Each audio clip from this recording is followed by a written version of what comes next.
नमस्कार, मैं हूं अंकुर और आप देख रहे हैं सत्य हिंदी का न्यूज बुलेटिन। एक नजर अब तक की सुर्खियों पर। भारत कहीं कनाडा में फंसा हुआ है तो कहीं अमेरिका में। हालांकि कनाडा लगातार कह रहा है कि भारत उसके साथ सहयोग नहीं कर रहा है, लेकिन भारत अमेरिका के साथ पूरा सहयोग कर रहा है। भारत ने गुरपतवंत सिंह पन्नू मामले में अपने एक अधिकारी को गिरफ्तार करने तक की सूचना अमेरिका को दे दी है। अब इस बीच खालिस्तानी आतंकी गुरपतवंत सिंह पन्नू मामले में अमेरिका ने कहा है कि वो भारत के सहयोग से संतुष्ट है। अमेरिका ने कहा कि जिस भारतीय अधिकारी पर पन्नू की हत्या की कोशिश का आरोप लगा था वो अब भारत सरकार का कर्मचारी नहीं है। बता दें, इस अधिकारी का नाम CC1 बताया गया था और कहा गया था कि CC1 एक पूर्व रॉ अधिकारी था। बहराइच हिंसा में जान गंवाने वाले गोपाल मिश्रा की हत्या के कथित आरोपी सरफराज फहीम समेत 5 लोगों को यूपी पुलिस ने पकड़ा है। जानकारी आ रही है कि पुलिस के साथ इन लोगों की मुठभेड़ हुई, जिसमें सरफराज और फहीम घायल हुए। बताया गया कि ये दोनों आरोपी नेपाल भागने की फिराक में थे। पुलिस का दावा है कि घटना वाले दिन से ही पुलिस इनके पीछे लगी थी और आज इनकी लोकेशन पुलिस को मिली। हालांकि आज सुबह ही फहीम और सरफराज की बहन ने एक वीडियो जारी कर कहा था कि यूपी STF ने कल यानी 16 अक्टूबर को उसके दोनों भाइयों सरफराज और फहीम और पिता के साथ 5 लोगों को गिरफ्तार किया था। उसने आशंका जताई थी कि गिरफ्तारी के बाद से इन लोगों के बारे में कोई जानकारी नहीं मिल रही थी। उसने आशंका जताई थी कि इन लोगों का कहीं एनकाउंटर ना हो जाए। इससे पहले गोपाल मिश्रा को कथित पोस्टमार्टम रिपोर्ट को लेकर तमाम न्यूज चैनलों और मीडिया घरानों ने दावा किया था कि गोपाल मिश्रा की हत्या से पहले उसे प्रताड़ित किया गया था। हालांकि पोस्टमार्टम रिपोर्ट ने यह सब खारिज कर दिया। यूपी के बहराइच हिंसा के मामले में यूपी पुलिस ने कहा है कि 2 अभियुक्तों की पुलिस के साथ मुठभेड़ हुई। पुलिस के मुताबिक ये दोनों घायल हैं और फिलहाल अस्पताल में इलाज चल रहा है। बहराइच की SP वृंदा शुक्ला ने बताया कि अब तक 5 अभियुक्त पकड़े गए हैं। इनमें से 2 अभियुक्त मोहम्मद तालीम और मोहम्मद सरफराज की निशानदेही पर पुलिस हत्या में इस्तेमाल किए गए हथियार को खोजने गई थी। इनमें से 2 अभियुक्त मोहम्मद तालीम और मोहम्मद सरफराज की निशानदेही पर पुलिस हत्या में इस्तेमाल किए गए हथियार को खोजने गई थी, जो नेपाल बॉर्डर के पास नामपारा क्षेत्र में छिपाकर रखा गया था। उन्होंने कहा कि वहां पर पुलिस जब गई तो जिस हथियार से हमला किया गया था उसे वहां लोडेड हालत में रखा गया था। उसके साथ एक और अवैध इन लोगों ने वहां छिपाया था। इनसे पुलिस पर फायरिंग की गई। आत्मरक्षा में की गई जवाबी फायरिंग में इन दोनों को भी गोली लग गई है और ये घायल हुए हैं। इनका उपचार पुलिस द्वारा करा दिया गया है। बहराइच SP ने कहा कि बाकी 3 अभियुक्त अब्दुल हमीद, उनके बेटे फहीम और मोहम्मद अफजल की गिरफ्तारी हुई है। इनसे मिली जानकारी के आधार पर और अभियुक्तों का भी हमारी टीम पता लगा रही है। यूपी के बहराइच में 2 समुदायों के बीच हिंसक विवाद हुआ, पत्थरबाजी हुई। एक युवक ने मुस्लिम के घर पर भगवा झंडा लहरा दिया। उस युवक की गोली लगने से मौत हुई। मौत के बाद भारत की गोदी मीडिया ने इस मुद्दे को नया मोड़ दे दिया। सबसे तेज चैनलों ने तेजी दिखाई और कहा कि गोली लगने से मरने वाले हिंदू युवक के साथ बर्बरता की गई, उसे तमाम तरह की यातनाएं दी गईं, उसको बिजली के झटके दिए गए, नाखून उखाड़ लिए गए, तड़पा तड़पा कर मारा गया। इससे एक नैरेटिव गढ़ने में काफी मदद मिली। लेकिन अब बहराइच पुलिस ने ही गोदी मीडिया को तमाचा लगाया। पुलिस ने कहा कि युवक की मौत गोली लगने से हुई थी। उसके साथ क्रूरता किए जाने की बात को झूठी बताते हुए पुलिस ने इसे कुछ लोगों की अफवाह फैलाने की शरारत बताया। बहराइच पुलिस की सोशल मीडिया सेल ने इन अफवाहों को सिरे से खारिज करते हुए साफ किया है कि पोस्टमार्टम रिपोर्ट में मौत का कारण गोली लगने से पाया गया है। पुलिस ने जनता से अपील की है कि अफवाहों पर ध्यान न दें और सांप्रदायिक सौहार्द बनाए रखें। कौशल विकास घोटाले में आंध्र प्रदेश के मुख्यमंत्री चंद्रबाबू नायडू को PM मोदी की ED ने क्लीन चिट दे दी है। बता दें, इसी मामले में YS जगनमोहन रेड्डी सरकार ने नायडू की गिरफ्तारी की थी। हालांकि अब चंद्रबाबू नायडू भी मोदी की वॉशिंग मशीन में साफ हो गए हैं, जिसके बाद वरिष्ठ पत्रकार KP मलिक का कहना है कि चंद्रबाबू ने तिलों में से तेल निकाला है और नीतीश भी तैयार हैं। उन्होंने कहा कि सूत्र बताते हैं कि चंद्रबाबू नायडू ने मोदी के ऊपर जबरदस्त दबाव बनाकर खुद के लिए PMLA केस में ED से क्लीन चिट प्राप्त की है। ED से मिली क्लीन चिट के बाद चंद्रबाबू के हाथ खुल गए हैं। उनकी अगली मांग आंध्र प्रदेश के लिए विशेष राज्य का दर्जा प्राप्त करने की है। अगर ये मांग नहीं मानी गई तो 16 लोकसभा सदस्यों वाले चंद्रबाबू नायडू कुछ भी निर्णय ले सकते हैं, परंतु इस मांग को पूरा करना मोदी के बूते से बाहर है। उधर बिहार में 12 और 5 वाले भी सही मौके की तलाश में हैं। नीतीश भी चाहते हैं कि उनके नेतृत्व में बिहार में जल्द चुनाव करा लिए जाएं और वो अगले 5 साल के लिए सुरक्षित हो जाएं, परंतु भाजपा नहीं मानी। इसके बाद उन्होंने कहा है कि कभी भी हो सकता है 33 का खेला, सही समय पर उजड़ेगा सत्ता का मेला।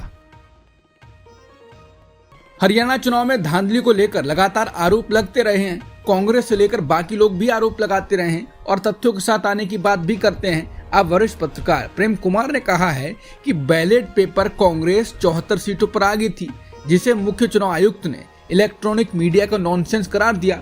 मगर यही आंकड़े चुनाव आयोग की वेबसाइट पर भी हैं। उन्होंने कहा कि बीजेपी जिन सीटों पर बैलेट पेपर पर आगे थी, 2 को छोड़कर सब जीत गई। कांग्रेस जिन सीटों पर बैलेट पेपर में आगे थी, आधी सीटें हार गई। उन्होंने इसके साथ ही एक एक सीट का खेल समझाया। साथ ही लिखा है, हरियाणा चुनाव में हुआ खेल चुनाव आयोग के आंकड़ों में ही है सबूत। महाराष्ट्र और झारखंड में विधानसभा चुनावों से पहले एनडीए के मुख्यमंत्रियों की परिषद की बैठक आज चंडीगढ़ में हुई। इस सम्मेलन नायब सिंह सैनी के लगातार दूसरी बार हरियाणा के मुख्यमंत्री के रूप में शपथ ग्रहण समारोह के बाद शुरू हुआ। ये पिछले कुछ साल में एनडीए शासित राज्यों के मुख्यमंत्रियों का इस तरह का पहला सम्मेलन है। भाजपा और उसके सहयोगी दल अगले महीने महाराष्ट्र और झारखंड में होने वाले विधानसभा चुनावों में विपक्षी गठबंधन से मुकाबला करने के लिए तैयारी में लगे हुए हैं। मुंबई में ताइवान ने एक और नए कार्यालय का उद्घाटन किया है। चीन की ताइवान की घेरेबंदी के बीच भारत में खुला ये नया कार्यालय भारत ताइवान संबंधों में एक और नया अध्याय जोड़ रहा है। हालांकि चीन ने इसका विरोध किया है। चीन ने भारत के सामने विरोध दर्ज कराया और भारत से वन चाइना पॉलिसी का पालन करने को कहा। विदेश मंत्रालय के प्रवक्ता माओ निंग ने कहा कि चीन ताइवान के साथ आधिकारिक संपर्क में शामिल होने के लिए किसी भी देश के कदम का विरोध करता है। भारतीय विदेश मंत्रालय के प्रवक्ता रणधीर जायसवाल ने बिश्नोई गैंग के सदस्यों के प्रत्यर्पण यानी एक्सट्रेडिशन को लेकर कहा कि भारत ने कनाडा से कुछ अपराधियों के प्रत्यर्पण की मांग की है, जिनमें बिश्नोई गैंग या अन्य गैंग के सदस्य शामिल हैं। भारत विरोधी गतिविधियों में शामिल लोगों के प्रत्यर्पण के सवाल पर रणधीर जायसवाल ने कहा कि प्रत्यर्पण को लेकर 26 मामले लंबित हैं। इन मामलों के अलावा प्रोविजनल अरेस्ट की जानकारी, जो हम लोग म्यूचुअल लीगल असिस्टेंस ट्रीटी के तहत मांगते हैं, ऐसे कई मामले भी हैं कनाडा में लंबित पड़े हैं। जैसा कि मैंने बताया कि 5 अपराधी जो भगोड़े हैं, हमने मांग की है कि इनका प्रत्यर्पण होना चाहिए। इनका नाम गुरजीत सिंह, गुरजिंदर सिंह, गुरप्रीत सिंह, लखवीर सिंह और अर्शदीप सिंह गिल है। उन्होंने कहा कि इनमें लॉरेंस बिश्नोई गैंग या अन्य गैंग के लोग भी शामिल हैं। रणधीर जायसवाल ने कहा कि लॉरेंस बिश्नोई गैंग और अन्य गैंग के बारे में हमने कनाडा से कई साल पहले और हाल में भी उन्हें बताया है। उनसे प्रोविजनल अरेस्ट की मांग की है। अब तक उन्होंने इस पर कोई कार्रवाई नहीं की है और न ही कोई गिरफ्तारी की है। भारत कनाडा विवाद थमने का नाम नहीं ले रहा है। कनाडाई प्रधानमंत्री जस्टिन ट्रूडो ने भारत पर हरदीप सिंह निज्जर की हत्या में शामिल होने के आरोप लगाए और साथ ही कहा था कि भारत ने ऐसा करके बड़ी गलती कर दी। हालांकि ट्रूडो ने यह भी स्वीकार किया है कि पिछले साल जब उन्होंने खालिस्तानी आतंकी हरदीप सिंह निज्जर की हत्या में भारतीय सरकारी एजेंटों के शामिल होने का आरोप लगाया था, तब उनके पास कोई ठोस सबूत नहीं थे, सिर्फ खुफिया जानकारी थी। जस्टिन ट्रूडो ने बुधवार को कहा था कि स्पष्ट संकेत थे कि भारत ने कनाडा की संप्रभुता का उल्लंघन किया था। ट्रूडो का यह बयान तब सामने आया जब दोनों देशों के बीच का तनाव काफी बढ़ गया है, इतना कि दोनों देशों ने एक दूसरे के राजनयिकों को देश से निकाल दिया। ट्रूडो ने कहा कि उन्हें निज्जर वाले मामले में 5 आइज सहयोगियों से खुफिया जानकारी मिली थी। बता दें, 5 आइज एक खुफिया गठबंधन है जिसमें Australia, Canada, New Zealand, United kingdom और अमेरिका शामिल है। ट्रूडो ने कहा कि भारत सरकार के एजेंट कनाडा की धरती पर एक कनाडाई की हत्या में शामिल थे। उन्होंने आगे कहा कि हमारी सरकार का तत्काल दृष्टिकोण भारतीय सरकार के साथ बातचीत करना था। भारतीय पक्ष ने सबूत मांगे और हमारा जवाब था, ठीक है, सबूत आपकी सुरक्षा एजेंसियों के पास हैं, लेकिन भारतीय पक्ष ने सबूतों पर जोर दिया और उस समय ये मुख्य रूप से खुफिया जानकारी थी, ना कि ठोस सबूत। इसलिए हमने कहा, ठीक है, चलो साथ मिलकर काम करते हैं और आपकी सुरक्षा सेवाओं पर गौर करते हैं।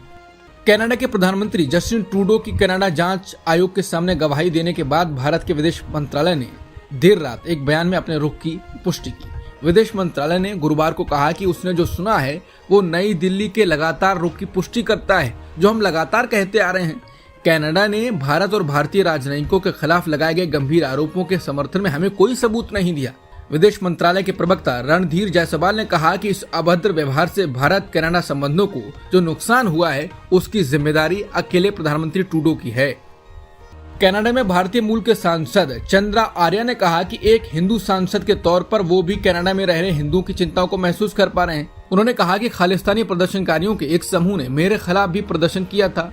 RCMP अधिकारियों की सुरक्षा में मैं एडमोंटन में एक हिंदू कार्यक्रम में शामिल हो सका था। हम कनाडा में लंबे समय से खालिस्तानी हिंसक उग्रवाद की समस्या से अवगत हैं। चंद्रा आर्या ने कहा कि मैं साफ कर दूं कि कनाडा के भीतर किसी भी देश की कोई भी कार्रवाई को हम स्वीकार नहीं करते हैं। कनाडाई होने के नाते हम नहीं चाहते कि कोई भी देश हमारे घरेलू मामलों में दखल दे। इसमें खालिस्तानी उग्रवाद से जुड़े मामले भी शामिल हैं। भारतीय मूल के सांसद ने कहा कि खालिस्तान एक कनाडाई समस्या है और इसे सही करना हमारी सरकार और कानून की जिम्मेदारी है। बांग्लादेश की एक विशेष अदालत ने पूर्व प्रधानमंत्री शेख हसीना के खिलाफ गिरफ्तारी वारंट जारी किया है। शेख हसीना पर जुलाई-अगस्त के दौरान देश में हुए अपराधों में संलिप्त होने का आरोप है। 2 अलग अलग याचिकाओं के संदर्भ में शेख हसीना और ओबैदुल कादर समेत कुल 46 लोगों के खिलाफ इंटरनेशनल क्रिमिनल ट्रिब्यूनल ने गिरफ्तारी वारंट जारी किया है। उन्हें 18 नवंबर से पहले ट्राइब्यूनल के सामने पेश होने का आदेश दिया गया है। समाजवादी पार्टी के मुखिया अखिलेश यादव ने महाराष्ट्र विधानसभा चुनाव और यूपी में होने वाले उपचुनावों में सीट बंटवारे को लेकर पार्टी की स्थिति को स्पष्ट कर दिया है। यूपी के पूर्व सीएम अखिलेश ने बयान दिया, मैं कल महाराष्ट्र जा रहा हूं। वहां पर हमारी कोशिश शरद पवार और पूर्व सीएम उद्धव ठाकरे और इंडिया गठबंधन के साथ शामिल होने की है। उन्होंने कहा कि हमने सीटें मांगी हैं। हमें उम्मीद है कि पिछली बार हमारे 2 विधायक बने थे, तो इस बार हमें ज्यादा सीटें मिलेंगी और हम इंडिया गठबंधन के साथ पूरी मजबूती के साथ खड़े रहेंगे। यूपी के उपचुनावों में कांग्रेस के साथ सीट बंटवारे के सवाल पर अखिलेश ने कहा कि इसका फैसला भी जल्द हो जाएगा।